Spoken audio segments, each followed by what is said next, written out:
దునియా మొత్తం హోలీ ఆడుతుంటే మన పొలిటికల్ పార్టీలు మాత్రం ఎందుకు ఊరికే ఉంటాయి? అసలే పార్టీకో రంగు పసందైన రంగులు ఉంటాయి కదా. అలాంటప్పుడు వాళ్ళు మాత్రం రంగులు జల్లుకోకుండా పండుగ చేసుకోకుండా ఎట్లుంటారు? అందుకే బాబు ఏం చేస్తుండో చూద్దామా? బాబు గారు, తమ్ముళ్ళు తొందరగా అన్నీ సిద్ధం చేయండి. ఏంటి ఈ టైంలో పలకరించారు? నేను అంత బిజీగా ఉన్నానో తెలుసా? మన పార్టీ వాళ్ళు ప్రజలందరితో కలిసి హోలీ ఆడడానికి ఎన్నెన్ని రంగులు కల్పిస్తున్నానో తెలుసా? తమ పార్టీకి ఉండేది ఒకటే పసుపు రంగు సార్.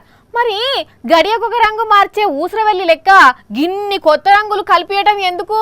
ఏం మాట్లాడుతూ ఉన్నావు నువ్వు? గడియకో రంగు మార్చడం అంటే అంత ఈజీ అనుకున్నావా?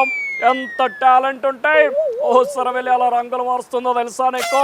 అబ్బో, నాకు తెలియకపోతే ఇప్పుడు బడికి పోయి చదువుకుంటలే గాని ఇంతకు ఏ రంగులు కలుపుతున్నావు సారు? ముందైతే కాషాయం. అదేంది సారు? ముసలోన్న అయిపోయినా లాస్ట్ ఛాన్స్ ఇయ్యుండ్రి అని మొన్నటి దాకా గోల చేస్తుంటివే, ఇప్పుడు కాషాయం అంటున్నావేంది? ఎలక్షన్ రాగానే సన్యాసం షురూ చేసినవా?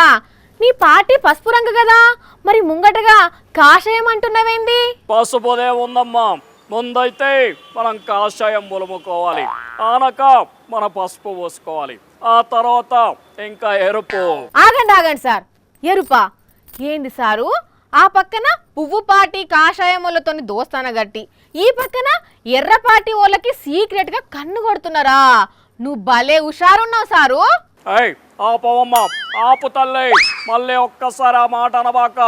నువ్వు అనే ఎరుపు వేరు, నేను అనే ఎరుపు వేరు. నువ్వు చెప్పే ఎర్ర పార్టీకి సంబంధించి బిస్కెట్లు వేయడం, వాళ్ళకు కన్ను వేయటం ఎప్పుడో అయిపోయింది. ఇప్పుడు నేను చెప్పేది వేరు. మళ్ళీ ఆ టాపిక్ ఎత్తమాగా. పొరపాటున ఆ కాషాయం పార్టీ వాళ్ళు విన్నారంటే నా బతుకు బస్ స్టాండ్ అవుతుంది. నేను చెప్పే ఎరుపు కాస్త డార్క్గా ఉంటుంది. తెల్ల గుడ్డ మీద ఎర్రని రంగుతో ముగ్గు వేసినట్టుగా ఉంటుంది.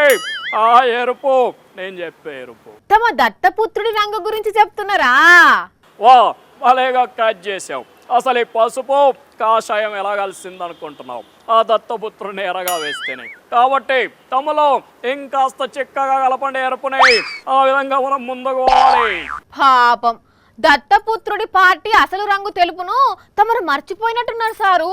ఆయన ఫీల్ అవుతాడేమో. కనీసం గా హోలీ రంగు నీళ్ళ ముఖాన కాసింత ముగ్గు పిండైనా కొట్టకపోయారా? చలాగా అమ్మా, ఎన్నడైనా తెలుపు రంగుతో రంగుల పండుగ ఆడటం చూసావా? నువ్వు అన్నట్టుగా దత్తపుత్రుడు అలిగితే గనక ఆ కారణం ఆయన ముఖం మీద కాస్త బూడిద కొడితే సరిపోతుంది. మొహాన బూడిది కొట్టినా బురుడి కొట్టించినా తమరిని మించిన వాళ్ళు దునియాలో ఎవరుంటారు? కానీ నాదొక చిన్న డౌట్ సార్. ముందు నాకు ఒక చివరి ఛాన్స్ ఇచ్చి నన్ను సీఎం కుర్చీలో కూర్చోబెట్టు. ఆ తర్వాత మీ డౌట్లన్నీ తీర్చేస్తాను. నేనేమన్నా తమరికి ఓట్లేసే ఎర్రి పప్పలా కనిపిస్తున్నా సార్? ఇప్పుడు మీ కష్టాలన్నీ చెప్పుకోండి, నన్ను కడసారిగా సీఎం చేస్తేనే అవన్నీ తీర్చేస్తా అంటూ మాయ చేయనికి ముందైతే నా డౌట్ చెప్తావా లేదా? నీకు దండం పెడతాను తల్లి, నీ డౌట్ ఏంటో చెప్పు. ఇలా నా చిట్టా విప్పి పర్వదీయబాక. హోలీ పండుగ అనేది మంచిగా జమాయించి చేసుకునేది కదా. మీరేం సార్ ఇంకా ఎలక్షన్ అవ్వలేదు, గెలవలేదు, అప్పుడే హోలీ ఆడుతున్నారు? సెలబ్రేషన్ లో చేసుకునేది దాన్ని టెన్షన్ లో చేసుకుంటున్నారు. ఏదో కాస్త రంగులతో ఆడుకోనివ్వమ్మా. ఎలక్షన్స్ అయిపోతే అసలు ఏ పండగ చేసుకునే మూడు ఉంటుందో ఉండదో. ఈసారికి ఇలా కానిచ్చేద్దాం. మా ఆట మమ్మల్ని ఆడుకోనివ్వు, మా కర్మకి మమ్మల్ని వదిలే. సరే, మళ్ళీ కలుస్తాను. ఏం తమ్ముళ్ళు, రంగులు సిద్ధమా? వచ్చేస్తున్నాను. కర్మ మీది కాదులేండి, మిమ్మల్ని నమ్మినోళ్ళది మీ తమ్ములది. సరే గాని వెళ్ళిరండి.